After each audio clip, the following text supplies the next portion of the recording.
Shalom, igreja do avivamento, glória a Deus. Shalom, povo de Deus, aleluia, glória a Deus. Shalom, igreja gloriosa.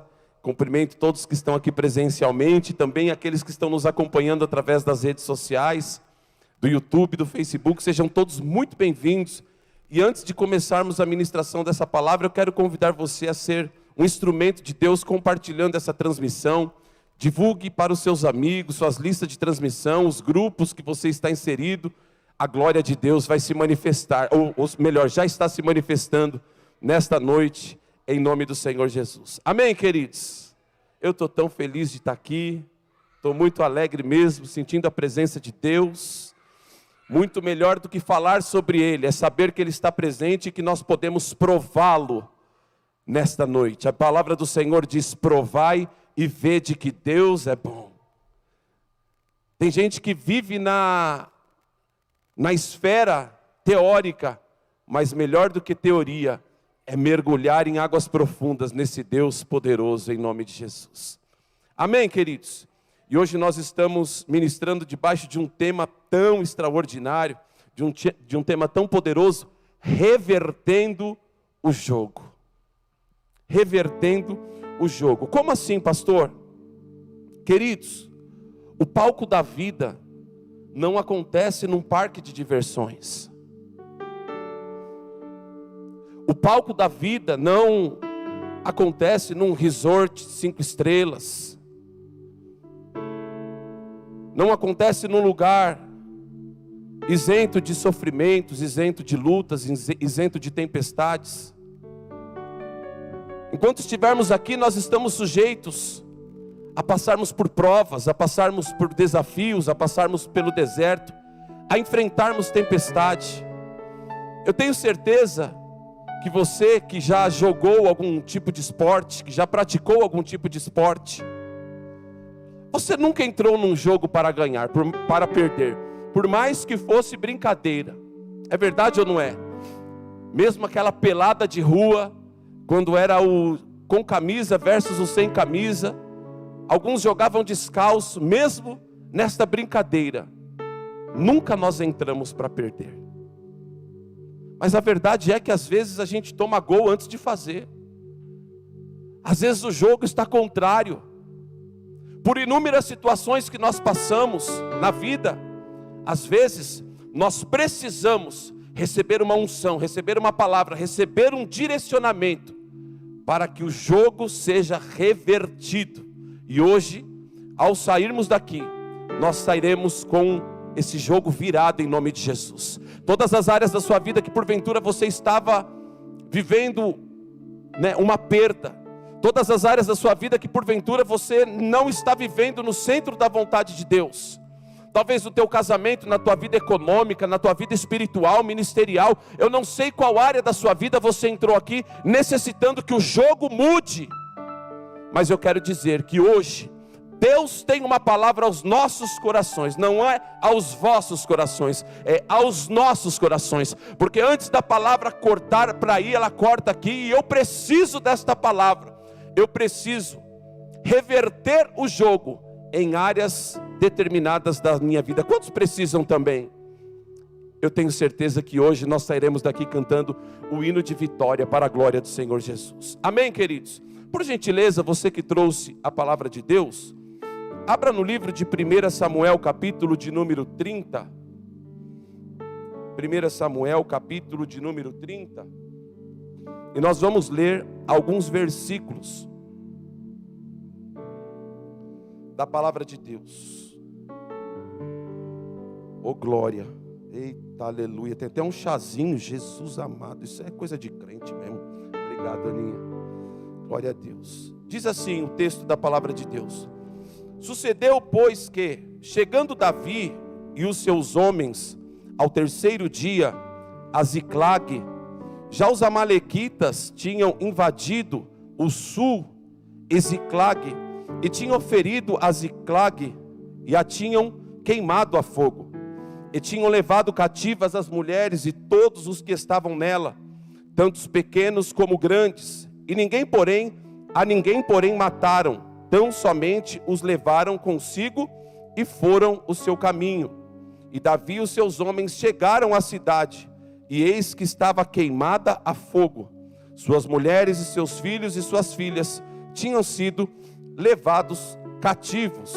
Então Davi e o povo que se achava com ele alçaram a sua voz e choraram, até que neles não houve mais forças para chorar. Até aqui está ótimo, glória a Deus.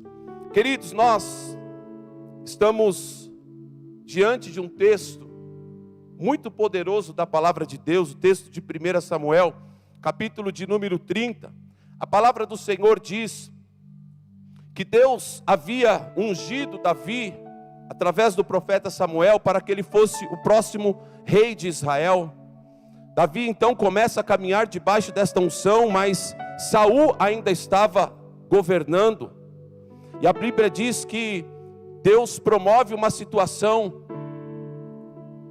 Davi passa a ser escudeiro de Saul e começa a andar com Saul. Saul começa a ter um apreço, um apego, um afeto por Davi. Davi é treinado e passa a ser chefe do exército de Israel. A Bíblia diz que muitas guerras eles enfrentaram, e a unção de Deus começou a trazer um certo destaque sobre a vida de Davi. Porque é assim que acontece, queridos. Você pode perceber, a partir do momento que você teve um encontro com a unção de Deus, você já não é uma pessoa comum, você já não é uma pessoa normal, porque a unção de Deus, a glória do Senhor está sobre as nossas vidas. E assim aconteceu sobre a vida de Davi. Ele começou a caminhar, ele começou a se destacar, ele começou a ter êxito em tudo aquilo que ele fazia.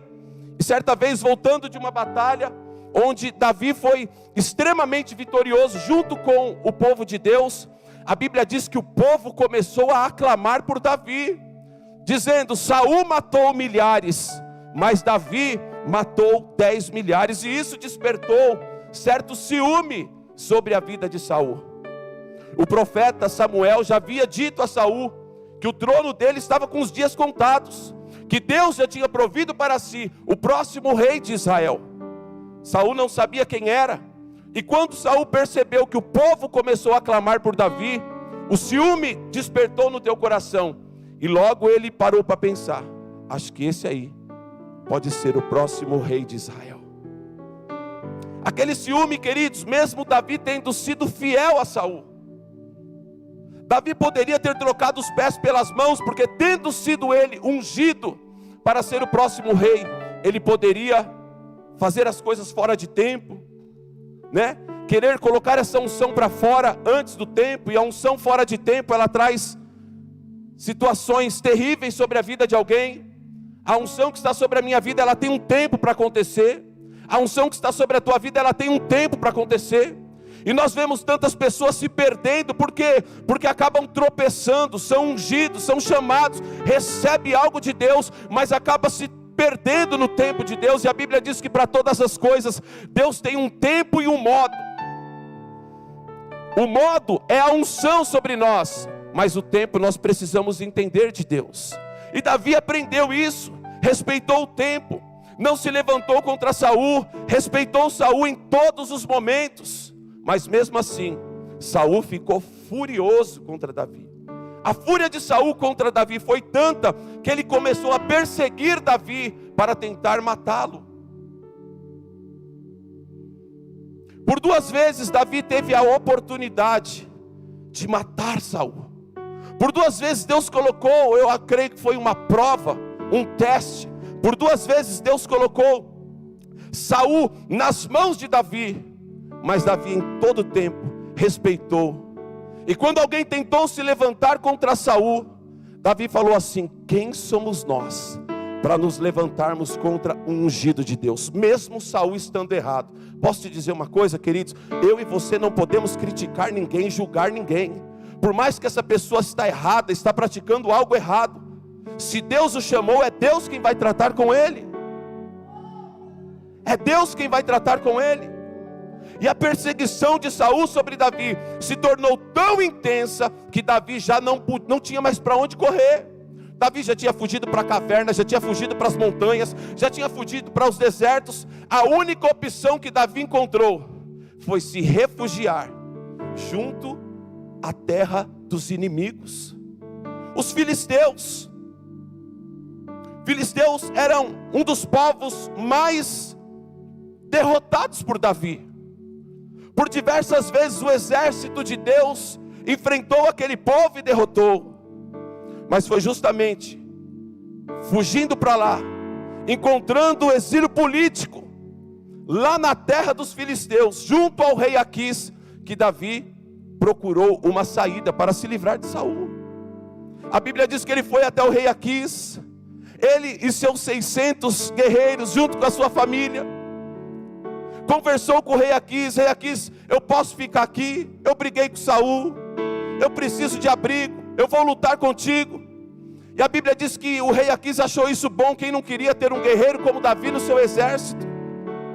O rei Aquis então, ele abriu as portas para que Davi e os seus discípulos entrassem. Davi olhou para ele e falou assim: olha, eu não sou digno de permanecer aonde o rei está. Me diga uma cidade distante daqui, junto à terra dos filisteus, para que eu e o meu povo possa habitar. E Deus falou, e o rei falou assim: Ziclag está disponível. E Davi falou assim: eu vou para Ziclag então. Davi pegou os seus discípulos, foi para Ziclag. Durante 16 meses, durante 1 ano e 4 meses, Davi permaneceu em Ziclag, combatendo as guerras dos filisteus, derrubando seus inimigos, sendo fiel ao rei Aquis. A unção do Senhor estava sobre ele, e aonde Davi colocava as mãos prosperava. O rei Aquis ficou impressionado. Mas houve um momento que o rei Aquis falou assim: ó, nós já derrotamos todos os povos, mas falta um povo que nós precisamos derrotar. Qual povo? O povo de Deus. Nós precisamos derrotar o povo de Israel. Eu posso imaginar a aflição no coração de Davi. Chegou o fatídico dia, o dia que eu não pensei que fosse chegar. O dia chegou. Aquis começou a planejar contra o povo de Deus, contra o exército de Israel, contra o exército de Saul, que mesmo estando distante, era o povo de Deus. E a palavra do Senhor diz que Davi se dispôs: eu vou contigo, rei Aquis. E eles planejaram. No determinado dia eles saíram em direção à terra de Judá. Mas no meio do caminho, a palavra do Senhor diz que os príncipes dos filisteus chamaram Aquis, o rei Aquis, e disseram assim: ei, rei Aquis, é muito perigoso nós levarmos Davi, porque a unção de Deus está sobre a vida dele, ele prevalece sobre tudo que ele faz. E agora nós vamos enfrentar o povo que é o povo dele. Ele está dizendo que está conosco, mas se porventura Davi nos trair no meio da batalha, nós podemos perecer. Rei Aquis, este homem é aquele mesmo homem que foi exaltado pelo seu povo, onde o povo dizia: Saul matou milhares, mas Davi matou 10 milhares. Será mesmo que Davi vai matar esse povo? E o rei, mesmo não concordando, porque ele tinha um apego a Davi também, ele teve que se dobrar e disse a Davi: Davi, pegue o seu povo e volte para Ziclag. Eles já estavam a caminho de Judá. E Deus agora manda Davi e os 600 voltarem para Ziclag. Ziclag significa lugar sinuoso. Coisa difícil, queridos, é você querer viver em paz no terreno do inimigo. Você querer viver em paz num lugar cheio de curva, num lugar sinuoso. E assim estava Davi e seu povo. Eles então voltam para Ziclag. E quando eles chegam em Ziclag, os amalequitas haviam invadido aquela cidade. A cidade estava completamente desprotegida. Todos os soldados tinham acompanhado o rei Aquis e acompanhado Davi, estavam em direção a Judá. E a Bíblia diz, aleluia, que quando Davi voltou com 600, ele encontrou Ziclag completamente destruída. Levaram todos os despojos, levaram filhos e filhas, levaram as suas esposas, tudo foi destruído em Ziclag. Sabe o que Davi precisava? Reverter o jogo.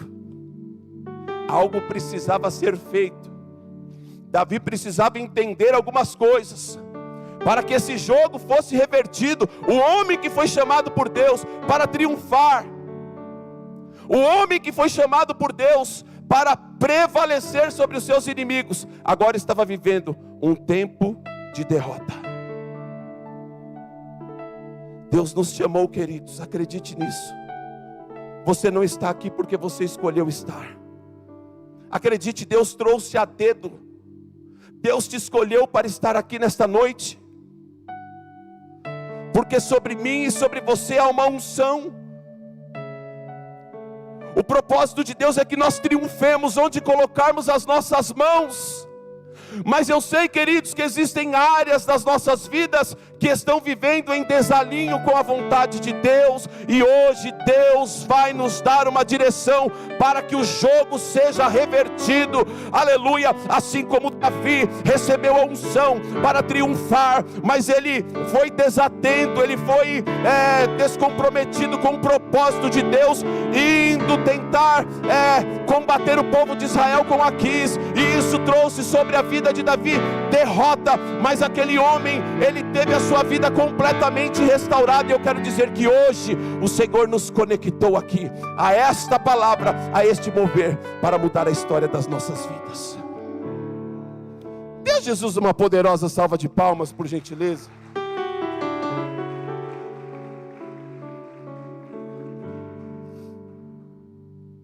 Debaixo desse fundamento, desse pano de fundo, eu gostaria de trazer aqui alguns posicionamentos que certamente vai fazer com que nós saiamos daqui com o jogo mudado, em nome do Senhor Jesus. Primeiro, no versículo de número 1, a palavra do Senhor diz assim: sucedeu, pois, que, chegando Davi e os seus homens ao terceiro dia a Ziclag, já os amalequitas tinham invadido o sul e Ziclag, e tinha ferido a Ziclag e a tinham queimado no fogo. Primeiro segredo, queridos: nós não podemos nos distrair com a nossa chamada. Davi, ele foi embora de Ziclag, levou todo mundo, pastor Naldo. Se fosse alguém prudente, ele teria falado assim: ó, nós estamos em 600, 200 vai ficar aqui vigiando, 200 vai ficar aqui guardando a família, 200 vai ficar aqui guardando os nossos despojos, 200 vai ficar aqui guardando o que é nosso. Mas não, naquele momento Davi não vigiou, ele levou 600 soldados com ele. E quando ele voltou, Ziclag estava desprotegida e por isso havia sido completamente destruída. E o primeiro segredo para as nossas vidas: precisamos manter o foco, não podemos nos distrair, precisamos ter vigilância, precisamos ter firmeza, precisamos ter foco, querido. Porque muitas vezes as situações tentam nos desanimar, muitas vezes as lutas que enfrentamos, as dificuldades que passamos, tenta nos desanimar. Nós não estamos no mar de rosas, o palco da vida não acontece num parque de diversões. Existem situações que tentam nos desanimar. A Bíblia conta a história de um profeta. Esse homem foi levantado aos 17 anos, Deus chamou e falou assim: eis que te levanto como profeta, porque te conheço desde o ventre da sua mãe. Aquele homem disse assim: Senhor, eu sou muito novo, isso não é para mim não. E Deus falou assim: eu irei contigo aonde você for, aonde você abrir a tua boca, eu falarei através de ti. Jeremias era o seu nome. Deus deu a ele uma palavra, ele começa a profetizar, ele começa a liberar aquilo que Deus tinha falado com ele. E ninguém acreditava nele, ninguém dava ouvidos à profecia de Jeremias, um profeta que estava em total descrédito junto ao seu povo, mesmo estando falando a palavra de Deus, mesmo estando declarando a profecia que Deus o mandou falar. Queridos, profeta de verdade não fala só o que o povo quer ouvir não. Você sabia disso ou não? Profeta de verdade não fala só o que o povo quer ouvir não. Às vezes a palavra profética é dura, às vezes a palavra do profeta, aleluia, ela é amarga. Às vezes a palavra do profeta, ela traz, aleluia, correção, exortação sobre as nossas vidas. Ninguém acreditava na pregação de Jeremias, a ponto de no capítulo 20 a palavra do Senhor diz que a profecia de Jeremias chega lá no presidente da sinagoga. Passur era o seu nome, um homem que era para ajudar Jeremias, mas aquele homem se levanta, bate em Jeremias, prende Jeremias. No dia seguinte a Bíblia diz que Passur soltou Jeremias, e Jeremias olhou para ele e falou: Passur, a partir de agora o teu nome não será mais Passur, mas será vergonha, o teu nome será vergonha. Capítulo de número 20 do livro do profeta Jeremias. A Bíblia diz que a depressão bateu no coração do profeta. A Bíblia diz que Jeremias olhou e falou assim: Senhor, o Senhor me chamou, eu disse que não queria, o Senhor insistiu. Eu falei que não queria isso, Senhor, mas o Senhor insistiu comigo. A tua palavra na minha boca é vergonha, a tua palavra na minha boca é um escárnio. Eu estou sendo envergonhado, Senhor. Eu já não quero mais profetizar, Senhor. Eu já não quero mais falar em teu nome. Perceba que o desânimo bateu na porta do profeta Jeremias.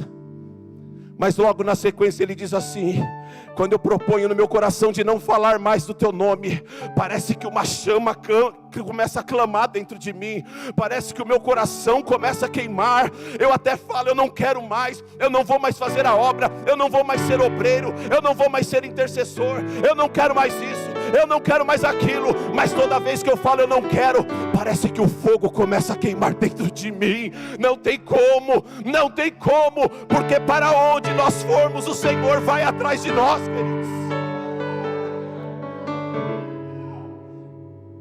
Eu e você não temos mais opção,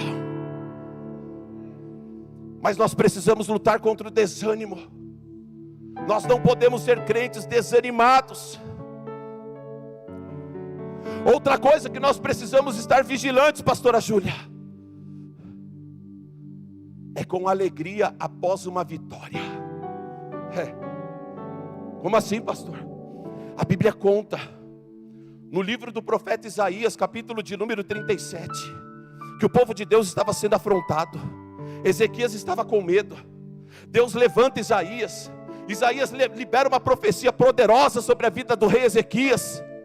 O rei Ezequias acredita na profecia, faz conforme o profeta falou, e Deus deu uma grande vitória sobre a vida daquele povo, a ponto, aleluia, de um só anjo que Deus mandou matar, Robério, Ivone, matar 180 mil soldados inimigos. Foi grande a vitória, foi grande a alegria, foi grande. Capítulo 37 de Isaías. Mas no capítulo de número 38, a palavra do Senhor começa dizendo assim, ó: e sucedeu depois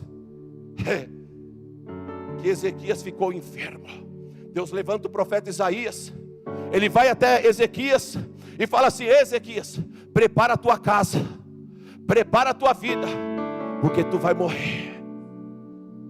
Perceba, queridos, todas as vezes que nós temos uma vitória, todas as vezes que nós encontramos êxito, Todas as vezes que nós alcançamos o favor de Deus, é muito comum alguém baixar a guarda, é muito comum alguém ficar distraído, é muito comum alguém falar assim: meu Deus, encontrei uma vitória, eu sou servo de Deus, nada pode contra a minha vida, e acaba baixando a guarda. Nós precisamos manter a guarda alta, nós precisamos nos manter vigilantes, mesmo depois de uma vitória. Ei, guarda em cima, porque o inimigo a qualquer momento ele quer dar o bote, mas quando nós somos vigilantes, ele não encontra ocasião contra as nossas vidas.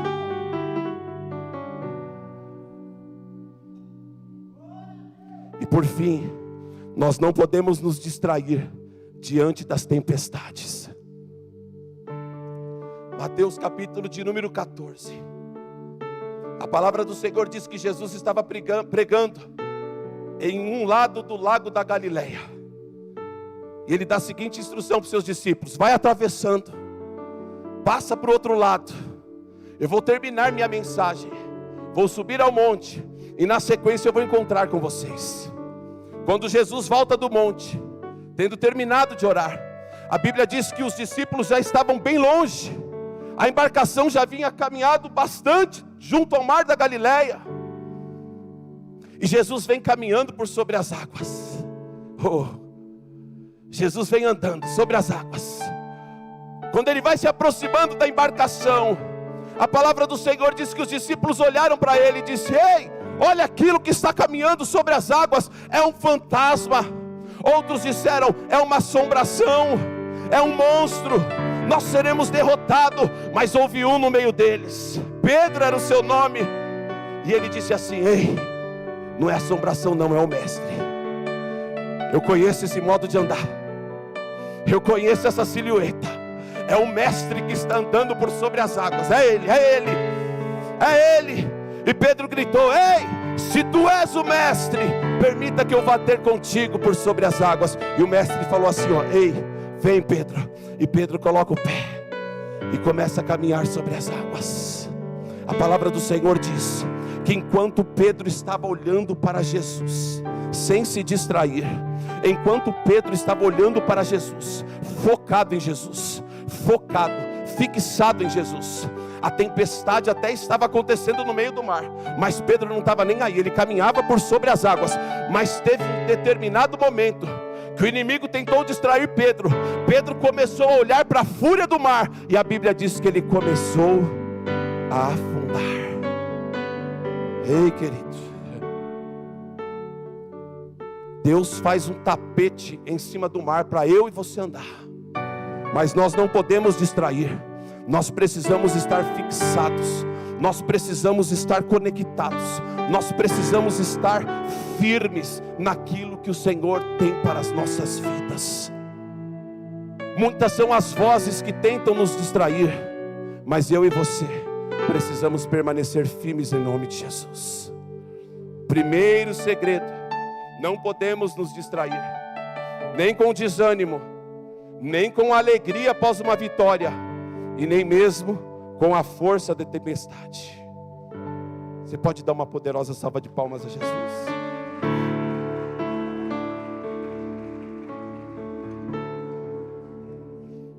Em segundo lugar, versículo de número 4, olha que interessante.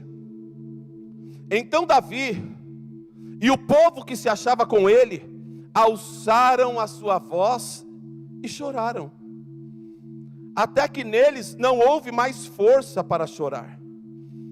Queridos, este choro de Davi, este choro do povo de Deus, não era um choro de quebrantamento.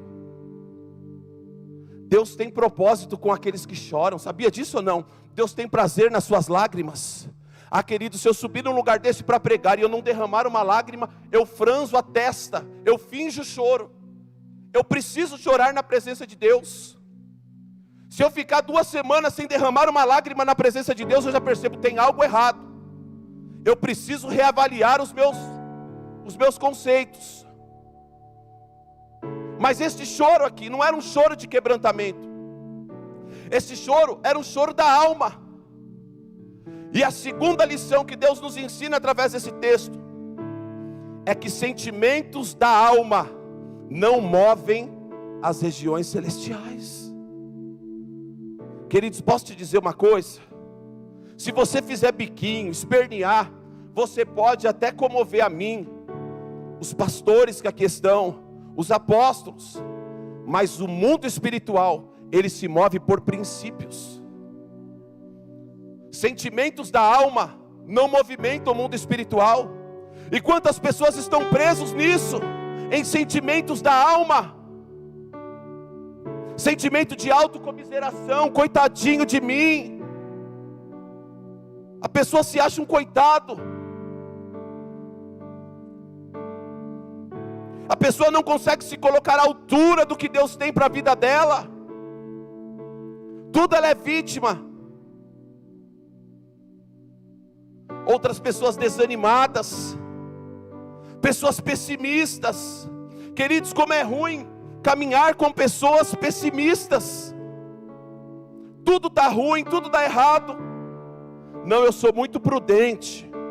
É por isso que eu faço as coisas assim. Cuidado para a tua prudência não matar a tua fé. Cuidado para a tua prudência não trazer incredulidade sobre a tua vida. Pessoas almáticas, pessoas cheias de medo. Nós temos visto, queridos, no tempo que nós estamos vivendo, principalmente após o tempo que nós passamos de pandemia, um tempo extremamente desafiador, que já ficou para trás para a glória do Senhor Jesus. Mas quantas pessoas ainda hoje estão assoladas pelo medo?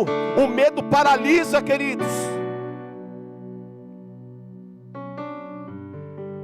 Nós precisamos lançar fora todo medo, toda insegurança. Nós precisamos lançar fora todo mimimi, todo sentimento da alma.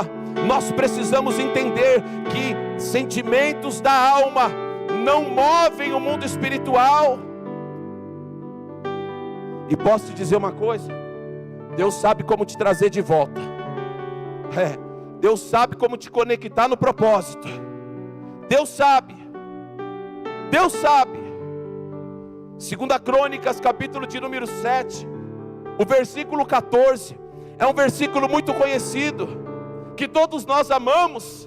A Bíblia diz assim: se o meu povo, que se chama pelo meu nome, se humilhar e orar, e me buscar, e se converter dos seus maus caminhos, então eu os ouvirei dos céus, perdoarei os seus pecados e sararei a sua terra. Todo mundo ama esse versículo, mas poucos se atentam ao que diz o versículo 13, um versículo antes.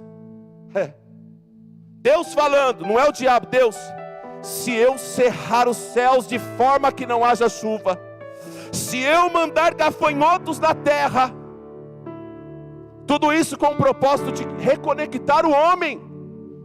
Enquanto você estiver com sentimentos da alma e não estiver ligado num propósito tremendo de Deus sobre a tua vida, você vai passar por lutas, e muitas dessas lutas não é nem o diabo que promove, é o próprio Deus que permite, para te reconectar. Deus fala assim: se eu cerrar os céus de forma que não haja chuva, se eu mandar os gafanhotos, se eu cessar o fruto da terra, então se o meu povo, que se chama pelo meu nome, se humilhar e orar e me buscar e se converter dos seus maus caminhos, perceba que é Deus que promoveu uma situação para trazer o povo ao centro da tua vontade. Sentimentos da alma não movem o mundo espiritual.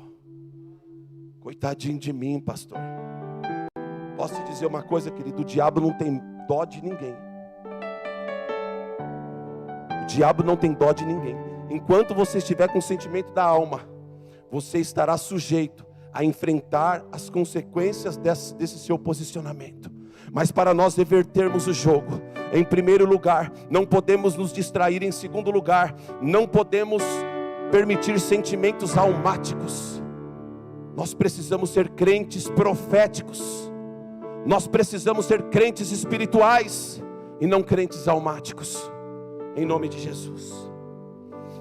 Em terceiro lugar, versículo de número 6. E Davi muito se angustiou, porque o povo falava de apedrejá-lo, porque a alma de todo o povo estava em amargura, cada um por causa dos seus filhos e das suas filhas. Todavia, Davi se fortaleceu no Senhor. Louvado seja o nome do Senhor. Queridos, aquele povo estava completamente desesperado, triste, abatido, sem esperança, a ponto de querer apedrejar Davi. Davi, que era admirado por aquele povo até aquele determinado dia, agora ele estava a ponto de ser apedrejado por aquele povo. Mas a palavra do Senhor diz: e Davi se fortaleceu no Senhor. Sabe por quê? Porque Davi sabia quem o chamou. Davi sabia que havia uma esperança. Davi sabia: ei, o propósito que está sobre a minha vida não é para que eu seja um derrotado. O propósito que está sobre a minha vida não é para que eu seja, aleluia, envergonhado. Não é para que eu passe por isso que eu estou passando. Então há uma esperança. Há uma esperança, queridos. Nós não podemos perder a esperança. A Bíblia diz assim, no texto que nós acabamos de ler: Davi muito se angustiou porque o povo falava de apedrejá-lo, porque a alma de todo o povo estava em amargura, cada um por causa dos seus filhos. Ou seja, estava pensando nas suas próprias necessidades e das suas filhas. Todavia, Davi se fortaleceu no Senhor. Esse todavia aqui, queridos, ele tem um sentido muito especial, porque a Bíblia está querendo dizer o seguinte: aquela situação era verdadeira, a situação era de pânico, a situação era terrível. Ziclag foi invadida, despojada, as famílias foram levadas cativas, os amalequitas triunfaram sobre Ziclag, a situação era terrível. Mas a Bíblia diz: todavia, Davi se fortaleceu. O que a Bíblia está querendo dizer? Mesmo conhecendo a dificuldade, mesmo sabendo que a situação realmente era muito difícil, Davi se fortaleceu. Eu quero te dizer uma coisa, queridos: se fortalecer quando tudo está bem, manter o ânimo quando tudo está lindo, quando tudo está bom, quando tem dinheiro na conta, quando a saúde está mil maravilhas, quando a família está de vento em popa, manter-se animado diante dessa circunstância, manter a esperança diante dessa situação é muito fácil. Mas a Bíblia diz que a situação era difícil, a situação era desafiadora, mas mesmo assim Davi se fortaleceu no Senhor. Quer reverter o jogo sobre a sua vida, querido? Quer reverter o jogo sobre a tua história? Eu não estou desprezando o teu problema, não. Eu não estou desprezando, aleluia, a luta que você está enfrentando, não. Eu sei que nós enfrentamos desafios, eu sei que nós enfrentamos luta, eu sei que muitas vezes nós enfrentamos o diabo face a face, eu sei que muitas vezes nós enfrentamos o deserto, e o deserto muitas vezes dói. Todavia, mesmo enfrentando tudo isso, mesmo enfrentando a prova, mesmo enfrentando a dificuldade, nós precisamos manter viva a esperança para mim e para você, a esperança para as nossas vidas, a esperança. Para nós sermos triunfantes, pastor Naldo, nós temos que manter viva a esperança. Eu falava aqui sexta-feira à tarde, nós pregamos tanto contra as prisões, é ou não é? Deus vai abrir portas, Deus vai abrir prisões, Deus vai quebrar os cadeados, e nós acreditamos em tudo isso. Mas há um texto que me chamou muita atenção, no livro do profeta Zacarias, capítulo 14, versículo 9, a Bíblia diz assim: voltai à fortaleza, ó prisioneiros da esperança. Ei, o Zacarias chama a mim e a você de prisioneiros da esperança. Mesmo passando pela luta, pela dificuldade, pelo deserto, pela tempestade, pela masmorra, nós precisamos manter viva a esperança. Eu e você somos prisioneiros da esperança. A unção que está sobre as nossas vidas vai nos arrancar dessa situação em nome de Jesus.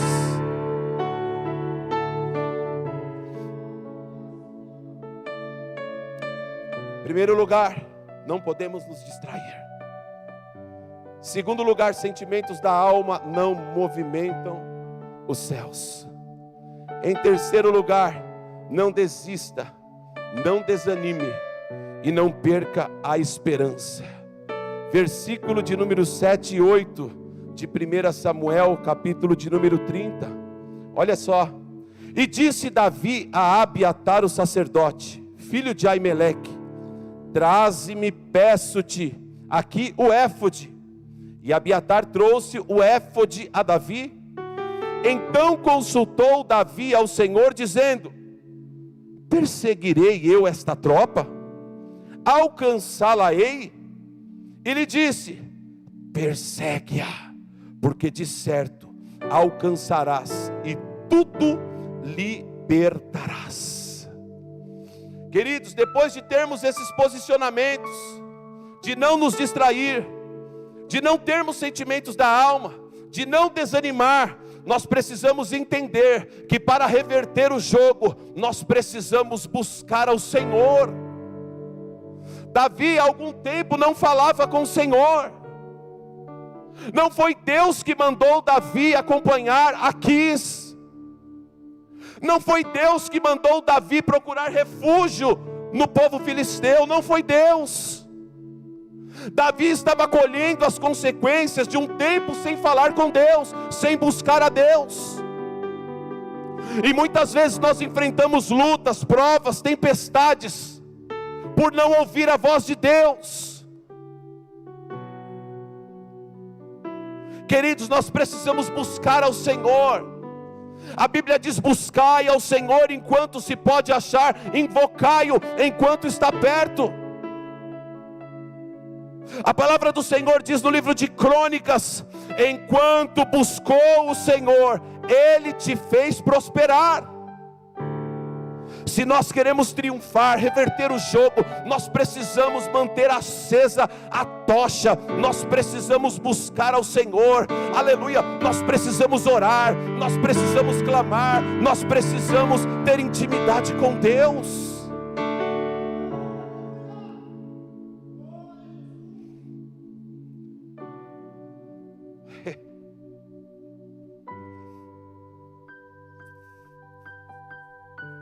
Buscar ao Senhor, caminhar debaixo do propósito. Tem um texto, queridos, muito interessante em Josué, capítulo de número 1, onde a palavra do Senhor diz assim: aonde colocar a planta dos seus pés, eu te darei por herança. E todo mundo faz menção deste versículo. Todo mundo não, há muitas pessoas fazem menção deste versículo e usam esse versículo de uma maneira equivocada. Porque Deus disse a Josué assim, ó: aonde colocar a planta dos seus pés, eu te darei por herança, do Eufrates até o grande mar. Tem um limite para você atuar debaixo da unção que Deus te deu. Deus tem um propósito na minha vida e na sua. Quando você rompe esse limite, você invade o espaço do outro. E essa é a importância de nós buscarmos a Deus, porque às vezes você está fazendo a obra de Deus, mas não está fazendo o que Deus te chamou para fazer. Acredite, queridos, é possível você trabalhar na igreja e estar desconectado do propósito de Deus. É possível. Deus nos chamou todos para fazer tudo. Existem diversidades no corpo, a multiforme sabedoria de Deus. É por isso que o Senhor nos chama de corpo. Todos são coração, todos são pulmão, todos são rins, são pâncreas. Não, cada um tem a sua função. Se o coração invadir o lugar do pâncreas, não vai dar certo, vai desconectar tudo. Acredite, queridos, existem pastores que não foram chamados para pastorear, e existem empresários que foram chamados por Deus para empresariar. Quem é mais espiritual, o pastor ou o empresário? Mais espiritual é quem está cumprindo o chamado, mais espiritual é quem está no centro da vontade.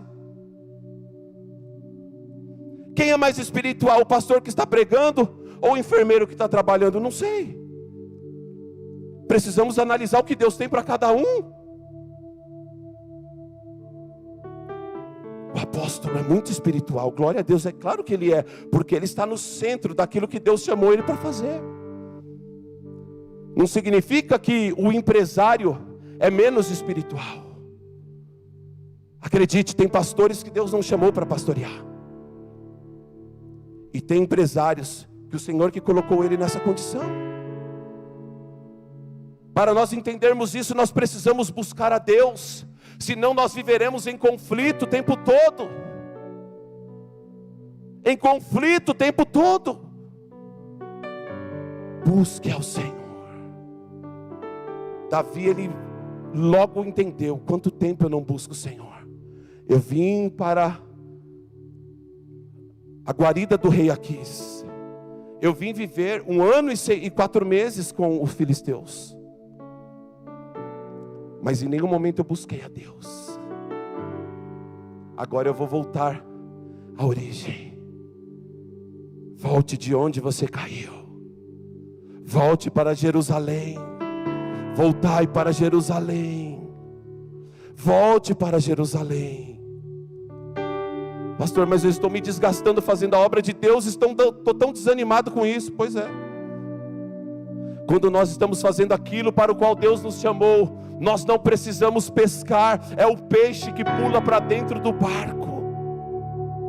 Os resultados acontecem. Quando a igreja estava no centro da vontade de Deus, a Bíblia diz que todos os dias acrescentava o Senhor à igreja aqueles que iam sendo salvos. Quando Pedro, ele pescou debaixo da palavra de Deus, a Bíblia diz que ele teve a maior pescaria da sua vida. Porque quando nós estamos no centro da vontade dele, fazendo aquilo que ele nos chamou para fazer, ei, acredite, você não precisa pescar, o peixe pula dentro do seu barco. Deus tem um tempo de resultados para nós. Em quarto lugar, versículo de número 9. Partiu, pois, Davi, ele e os 600 homens que com ele se achavam, e chegaram ao ribeiro de Besor, onde pararam os que ficaram atrás. E perseguiu-os Davi, ele e os 400 homens, pois que 200 homens ficaram no ribeiro de Besor, por não poderem, de cansados que estavam, passar o ribeiro de Besor. Quarto lugar, nós precisamos vencer o cansaço. As lutas que nós enfrentamos muitas vezes traz um certo desgaste. Porque, queridos, o diabo sabe como machucar.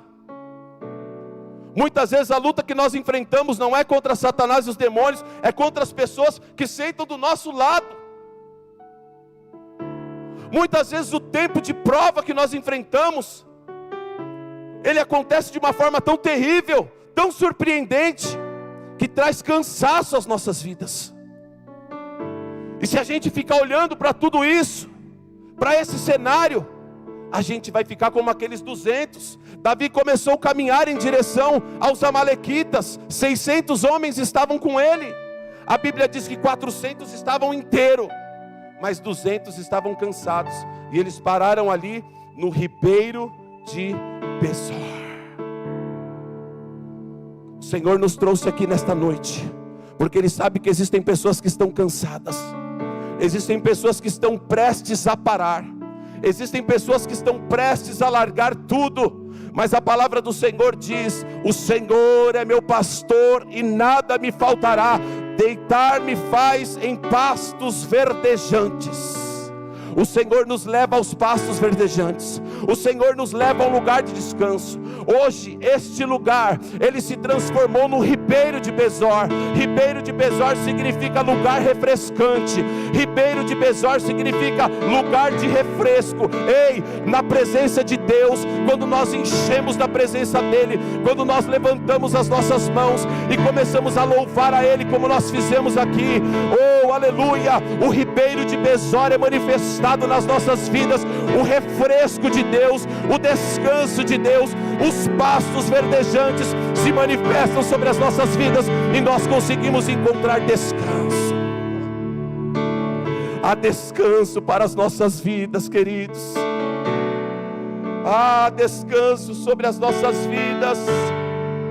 Há descanso sobre as nossas vidas. Eu vejo tantas pessoas. Onde você vai? Eu vou para a igreja, tenho que ir para o culto, né? Fazer o quê? Onde você vai? É minha escala, eu tenho que ir para a igreja. O que é que você vai fazer? É dia de ir para a célula, né?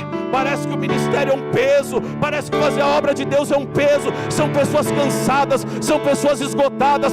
Falta o ribeiro de Besor, faltam os pastos verdejantes. Sabe por quê? Porque o ministério é uma delícia, queridos. Posso te dizer, dá trabalho. Para pregar uma palavra como essa, você tem que ficar pelo menos 48 horas estudando. Dá trabalho mesmo, mas é prazeroso, não é cansativo, não é desgastante. Fazer a obra de Deus é o nosso maior prazer.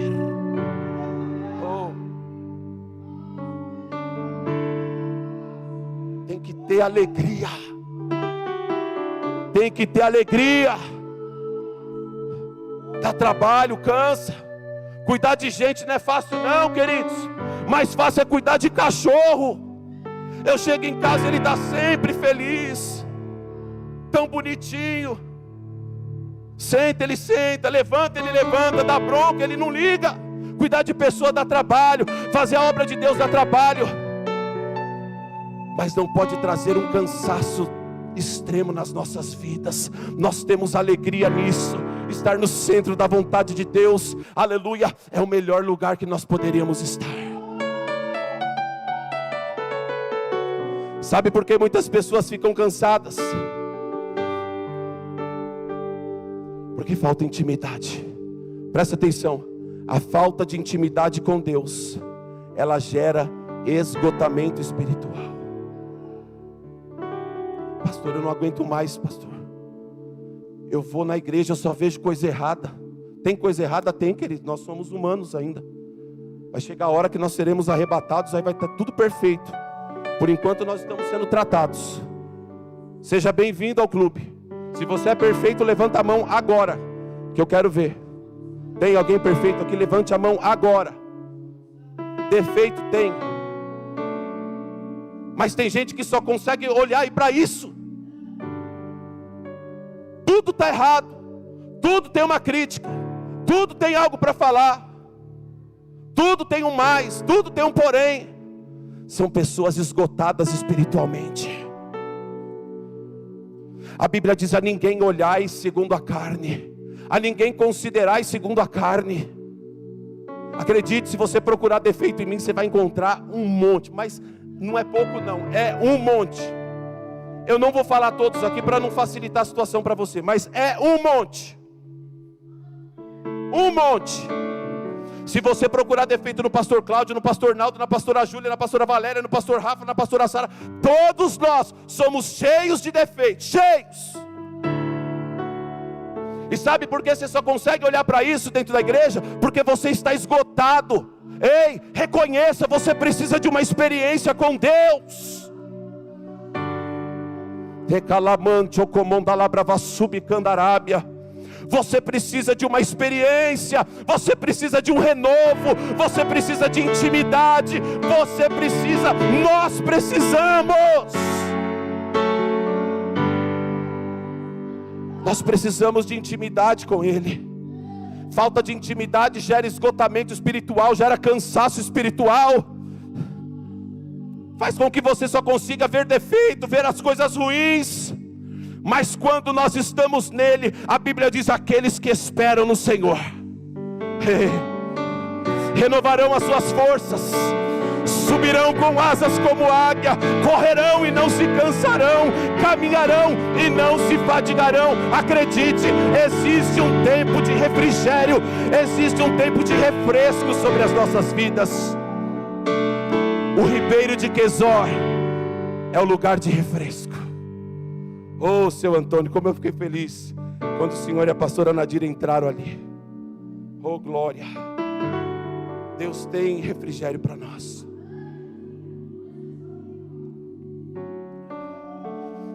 Eu estou sentindo a unção do Senhor. Versículo de número 10. E perseguiu-os Davi, ele e os 400 homens, pois que 200 homens ficaram, por não poderem, de cansados que estavam, passar o ribeiro de Quezor. Davi sabia que tinha uma promessa na vida dele. Davi orou, Davi buscou ao Senhor, mas ele sabia que para nós revertermos o jogo, nós precisamos entrar no campo de batalha. A palavra do Senhor diz: desde os dias de João Batista até os dias de hoje, o mundo espiritual é tomado à força. Deus não tem nada com frouxos. Deus não tem nada com crentes medrosos.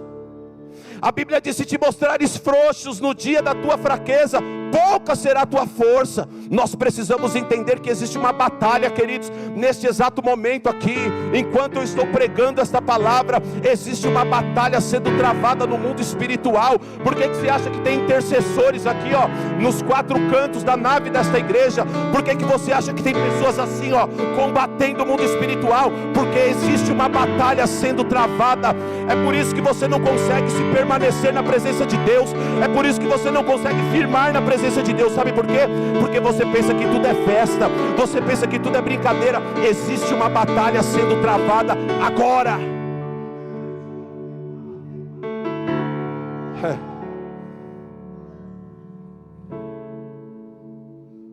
Oração não dispensa ação. Você ora, mas você precisa ir ao campo. Você ora, mas existe algo que Deus espera de você. Orar é extremamente importante, mas não é suficiente. Oração é orar, é conversar, uma conversa seguida de ação.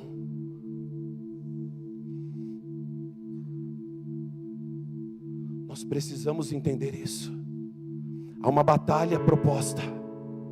Enquanto estivermos aqui neste plano, nós precisamos guerrear. Eu e você somos guerreiros. Queridos, a palavra do Senhor diz que certa vez Deus fez menção de um homem na terra. Houve uma reunião entre Deus e o diabo. Deus olhou e disse assim: tem visto meu servo Jó, homem temente, fiel à minha palavra. O Satanás falou assim: ei, é claro que ele é temente, é claro que ele é fiel. Tu dá tudo para ele, ele não tem falta de nada, ele tem tudo. Deixa eu tocar nas coisas dele, e você vai ver que ele vai se afastar da tua presença. E Deus permitiu. A Bíblia diz que o diabo tocou nos bens de Jó, na saúde de Jó, na família de Jó. O diabo tocou, não foi Deus. A mulher de Jó olhou para ele e falou assim: ó, ei, por que tu continua servindo esse Deus? Amaldiçoa esse Deus e morre. Sabe o que Jó respondeu? Como falas uma louca mulher, assim falas tu. Deus me deu e Deus tomou. Louvado seja o nome do Senhor. Eu vou te fazer uma pergunta: foi Deus que tomou? Vamos analisar o texto? Foi Deus que tomou ou foi o diabo? O diabo se apresentou a Deus e falou assim: deixa eu tocar nele que você vai ver. Permita eu tocar nele. E o diabo foi e tocou. Mas o Jó não conhecia o princípio de batalha espiritual, pastor Rafa. Não conhecia. E ele falou para a mulher assim: ó, é Deus quem está me tomando. Na verdade não era Deus, era o diabo. E tem muitas pessoas perdendo por causa disso. Pensa que é Deus que está tomando e é o diabo. Você precisa fazer batalha no mundo espiritual. Você precisa colocar o diabo para correr da tua casa. Você precisa colocar os demônios para correr da tua casa. Você precisa entender que as portas do inferno não prevalecem contra a igreja. Quando você grita, quando você clama, quando você determina, o diabo tem que bater em retirada.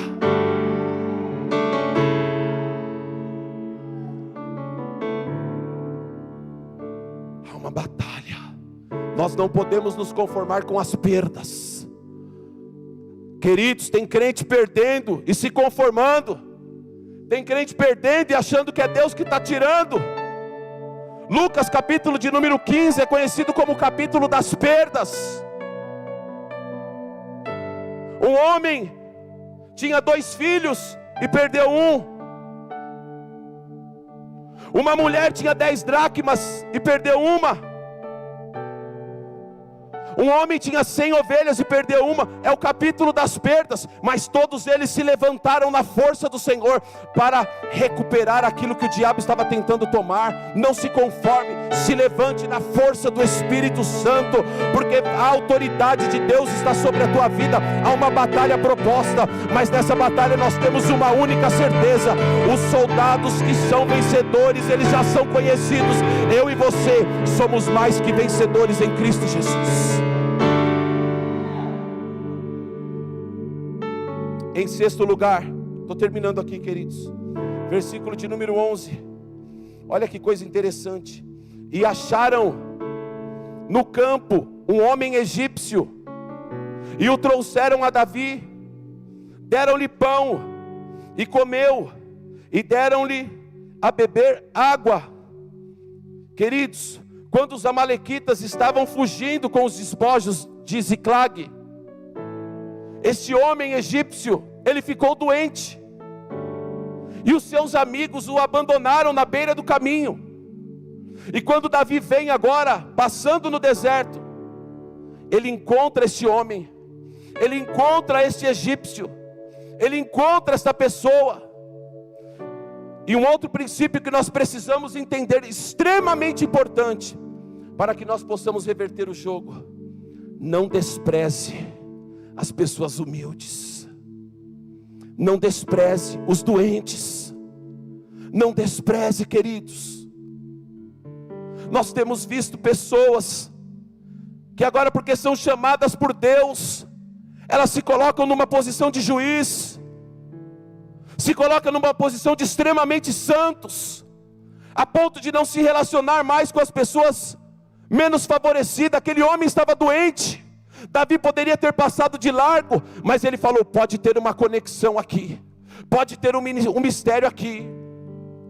Certa vez a palavra do Senhor diz que o povo de Deus estava passando por uma luta terrível, não havia comida, estavam praticando canibalismo, o exército inimigo, os assírios, haviam cercado o povo de Deus.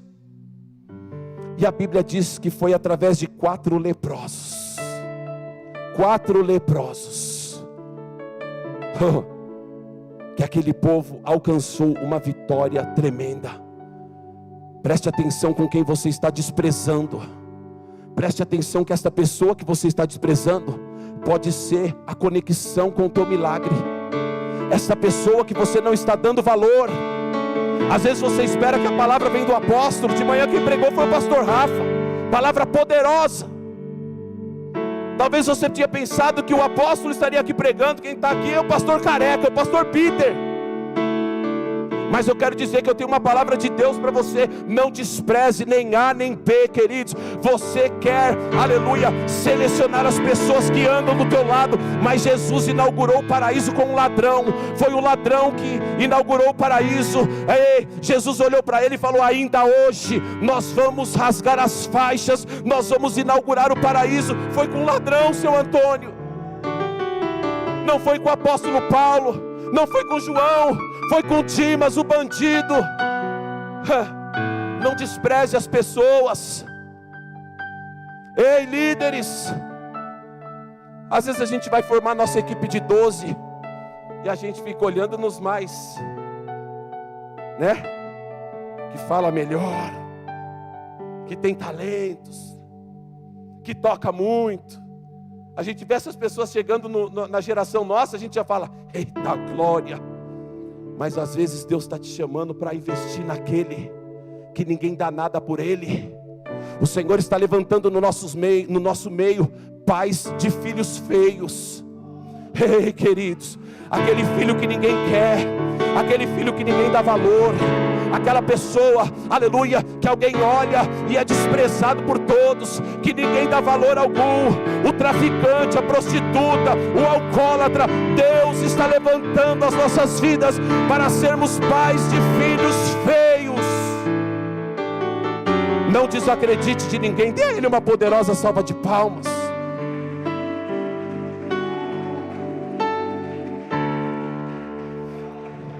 Não desacredite de ninguém.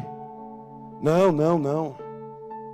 Pode ser essa pessoa a conexão para o seu milagre. E por fim, queridos, coloque-se de pé.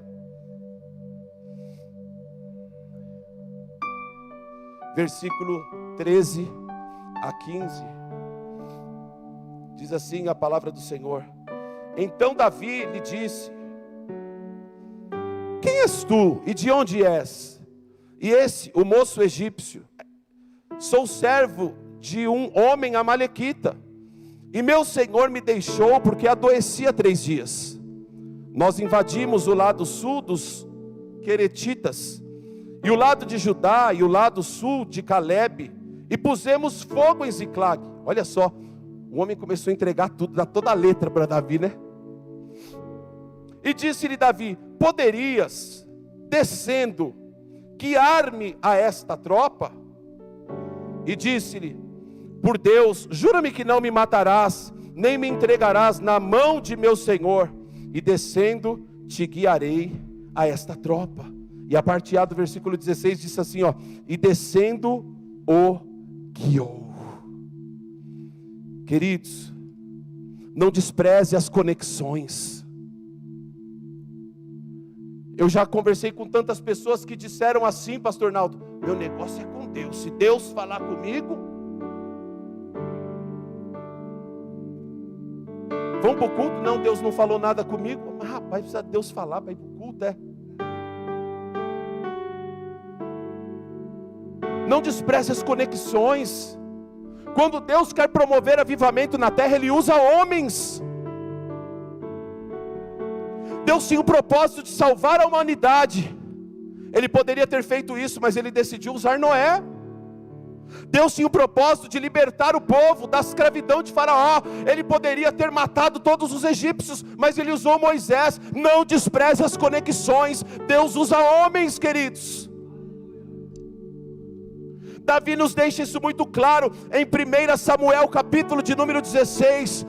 Davi teve um encontro com Samuel. Samuel ungiu Davi, e aquela unção fez com que Davi prevalecesse aonde quer que ele colocasse a planta dos seus pés. Primeira conexão que Davi teve foi a conexão com o profético. Ei, se conecte com pessoas que te levam à experiência com Deus. Se conecte com pessoas que acreditam no seu chamado. Se conecte com pessoas que vão te levar a viver algo poderoso com Deus. Não despreze sua liderança, não despreze seu pastor.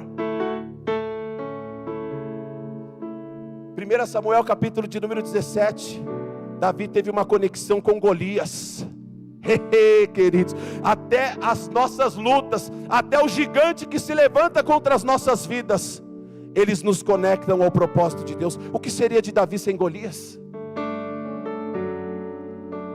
E por fim, Davi teve uma conexão com Jonatas, o seu amigo, o seu companheiro Jonatas.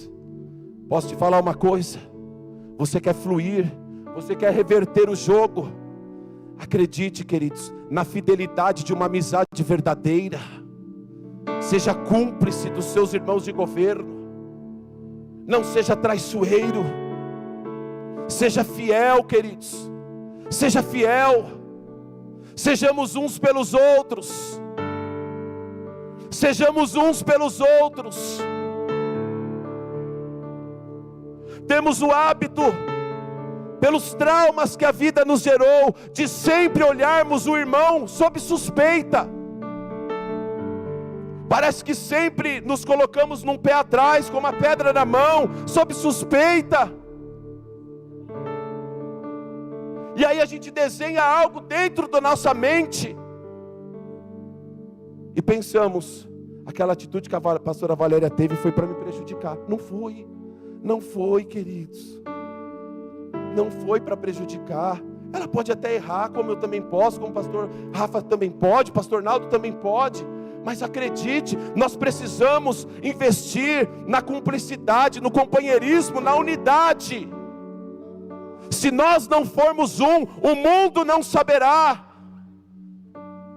Ó, quão bom e quão suave é viverem unidos os irmãos, pois será como óleo precioso que desce sobre a cabeça, escorre sobre a barba, desce na gola das vestes, e a Bíblia diz que ali o Senhor ordena a bênção e a vida para sempre. Quando o Senhor sonda um lugar como esse, quando o Espírito Santo passeia visitando os nossos corações, Ele contempla. Deixa eu ver o coração do seu Antônio, deixa eu ver se ele é um com o coração do pastor Peter, ou se ele está assim, ó, esse pastor está cheio de conversa. Deixa eu ver se a pastora Júlia é um com a pastora Valéria. Não, ela quer saber demais. Deixa eu ver se o pastor Rafa é um com a irmã Sueli. Aleluia, não, a irmã Sueli é isso, é aquilo. A unção, ela é retida, mas quando isso não acontece, quando nós somos cúmplices uns dos outros, quando há sinceridade no nosso coração, quando nós estamos com o coração aberto, a Bíblia diz que ali o Senhor ordena a bênção e a vida para sempre. Ei, nós vamos reverter esse jogo. Nós vamos louvar agora. Eu gostaria, por gentileza, que apagassem as luzes. Nós vamos louvar a Deus agora.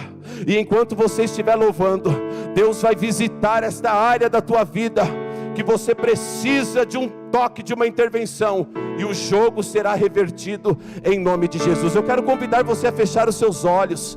Esqueça quem está ao seu redor, esqueça de tudo. Agora é um tempo, você e Deus. Entre com sinceridade no Santo dos Santos, porque este jogo da tua vida será revertido em nome de Jesus. Vamos adorá-lo.